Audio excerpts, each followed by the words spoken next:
in today. So moving right along here in the Go Local studio at the Navigant Credit Union Broadcast Center, I do believe I saw Vin Mesolella, the chair of the Narragansett Bay Commission, come in around the corner here. Thanks for coming back. I appreciate it. You've been here before. Very nice to see you again. You know the marching orders. I get the marching orders from Jamie Salmons, our director of public relations person, and she's great. She makes sure the PR gets out there. Yeah, and she wants to make sure I get out there and spread the good word of Narragansett Bay Commission, all the good work that our commissioners do, and all our staff and employees. And so I'm happy to be here. Well, I appreciate you coming. I'm going to have you step over just a little ways here. We're going to talk with folks because the reason we had you in today, and we talked actually with Frank Carini from EcoRI about this because it's an environmental issue. Areas of the bay open to shellfishing that hadn't been open in 70 years. The health of the bay is such that the state was able to reopen these areas, let shellfisher men and women out there. How much of a role did the Narragansett Bay Commission have in this? Well, I mean, I think the brunt of the obligation to clean up Narragansett Bay has always fallen on the Narragansett Bay Commission, and I'm proud to say, of course, that we stepped up to the challenge. But if you don't mind, I'd like to get just a little philosophical about the people who supported this initiative. Now, we have a great alliance with the Shellfishermen's Association, and they have been consistent, profound supporters of Narragansett Bay Commission and their efforts to clean up Narragansett Bay. But their advocacy goes way beyond promoting clean waters for their industry. Everyone benefits from their advocacy for clean water. Anyone who has who's ever spent an afternoon on Narragansett Bay can now witness the improvements we've made in water quality, and a lot of that support that we have received from the Shellfishermen's Association has really gone largely unrecognized. So today, to make it personal? I want to thank all of those people who have so diligently supported the Narragansett Bay Commission and its clean water initiatives, the Shellfishermen's Association, dedicated loyal supporters, and I want to express on behalf of the Narragansett Bay Commission and its Board of Commissioners, employees and staff, and how proud we are to count you among our partners in our mission to continuously clean Narragansett Bay and make it the wonder and the grandeur that it is. So thank you guys. I appreciate it. So the results sort of speak for themselves. Yeah. Now, oftentimes, you hear folks say, there's costs, you have costs, ratepayers have costs, but then you see the results. Yes. Do you say point is this really now what you point to? Say this is what this was all about. So for the first time in 70 years, what we refer to as Closure Area B, and I'm going to show you a map in a moment. Oh. Closure Area B is now open. It's no longer a closure area. That is about 4,000 acres of shellfish areas, fishing areas. And of course, now Closure Area A, which required only a half inch of rain before it could close, now we can do an inch and an inch, 1.2 inches of rain before it gets closed. And the reason for that is that the pollutants are captured, which caused the closure, are now captured in our tunnel, which was phase 1 of our CSO 3-phase program, and has been online for the last 9 years. So that's the reason why Conditional Area B is now open. It's never closed, and Conditional Area A is closed only for maybe 5 days a year. Did you say you brought a map? Yeah, so I'm going to show you the map, but before I do that, I just want to give you some statistics while I'm on a roll. I like here. stats. So, because we were talking about the Shellfishermen's Association and what great supporters they are, and so as a result of the improvements we've made in the bay, largely due to the tunnel project, which was at a cost of $370 million, phase 1, and phase 2, which is an additional $260 million. Because of that investment, on behalf, the ratepayers incurred that expense with very little federal help. We now have an economic generator in the shellfish industry, and last year they generated 28 million pounds of quahogs, which had an impact, a financial impact of about $5.5 million. Wow. That's just the quahogs themselves. Then you have the multiplier of all the marine goods and all the marine industry that benefits from that. So there's a multiplier of at least 5, we believe it's about 5 times the $28 million. So, you know, we have $150 million or so economic benefit. And so we believe that not only have there been improvements that the public at large can enjoy, but it's a definite economic driver. So for the first time in 70 years, this water is clean enough to open up. Show us the maps. Show us the maps. So the map.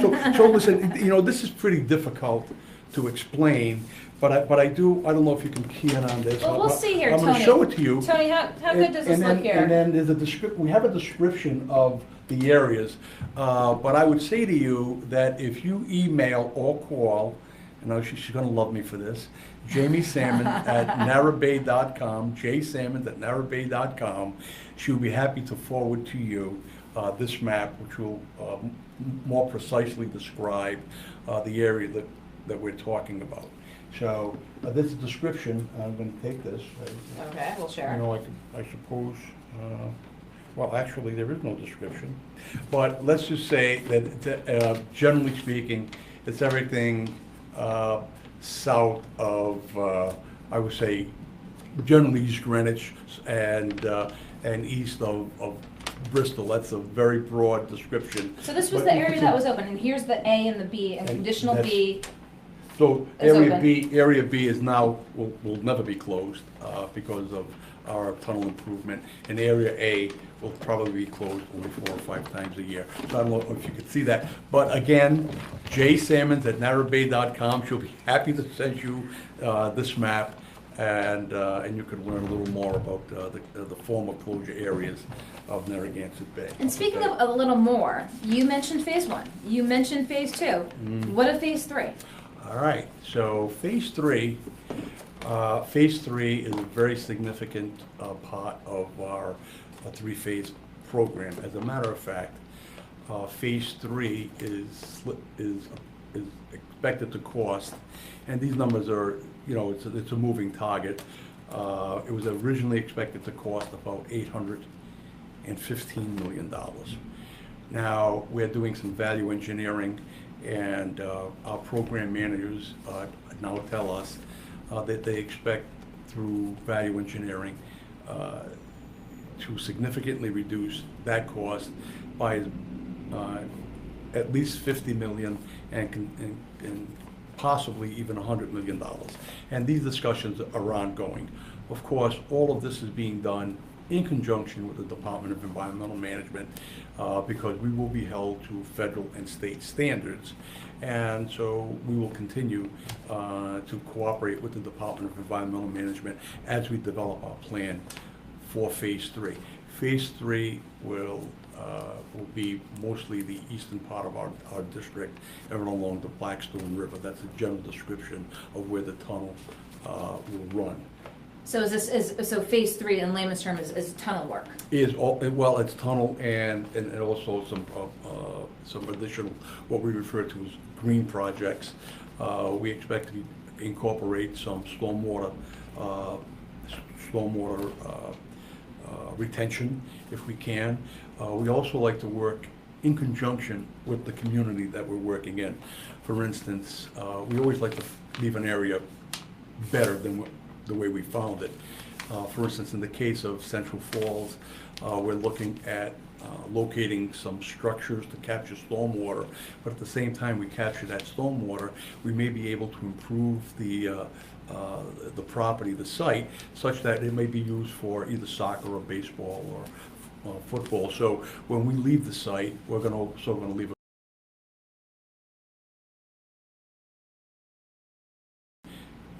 all of these projects possible, so. And how many jobs are we talking when we have these types of improvements? You know, in terms of the tunnel project itself, phase 3, there is an expectation that there will be at any one time about 400 people working. So, and this is an extended project. This project, and of course, this is all subject to, DEM approvals and federal approvals and all the approval process that we need to go through. But if we were beginning construction on the main spine of the tunnel, that could be about 20 months from today or 24 months from today.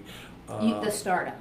That would be the start. That would be the start if everything goes through the if channels and everything paperwork. goes well. Okay. However, our executive director, Ray Marshall, he's great. I mean, he's really great. He's been working with some of our staff to look at moving some of the peripheral projects up in the schedule. Okay. So that we may begin some of those projects earlier than the main spine project, and that will result in putting some of our engineering, architectural engineering firms to work sooner, and some of the smaller firms. The tunnel project is a project that there are not a lot of contractors that can build it. That's a big project. There are not a lot of contractors naturally that can build a project which is 300 feet deep and dig a tunnel which is maybe 30, we don't know what it's going to be yet, but about 30 feet in diameter. Not a lot of people can do that. But we have a numerous contractors out here which can do pipe projects, near surface structures, all of them. And Ray and I have talked about this in significant detail about how do we get our local contractors working. And so Ray is working with our staff to devise a plan to move some of those smaller projects up on the schedule, especially in the Central Falls area, so that we can see some real economic benefit from this project. Well, I appreciate your coming in to tell us again about the impact of the improvements with the Narragansett Bay Commission, with the shellfishing being open, with the economic impact, plans for phase 3. Now, I'd be remiss if you were in studio not to tell folks, don't put grease down the pipe, down the drains. Yeah. So we had that discussion the last time I was here. And Just have to make another plug for it. Just have to make another plug, No, well, listen, we always like to make another plug, but our educational program at NBC is incredible. Jamie runs that program along with Cynthia. I can't believe I'm becoming a blank. Jamie will tell me later. But we have this educational program. We work with the children. We educate them on the value of clean water and what to do, and especially what not to do. What not and to that's do. Always with children, it's always important to tell them what not to do as well. Because they go home and they chirp to their parents. Exactly.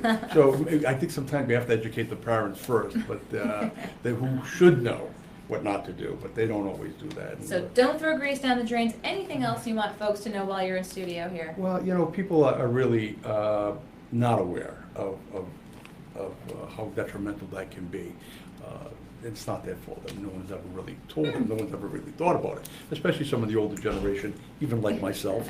So it's our duty and our mission to try to do that. Again, wanted to just make another plug, but I appreciate your coming in again to talk about the latest updates at the NBC, and I'm sure we'll have you in at some point soon. Well, listen, I'm always happy to come in and talk about the virtues of Narragansett Bay Commission. So, well, again, more shellfishing areas opened. As we said, we had EcoRI, we had you in, and I'm sure we'll have you in fairly soon. Well, I'm hoping to be here again. Vin Mesolella, thank you so much for my coming in. pleasure to be here. Okay, Thank you very much. I'll let you go around the corner.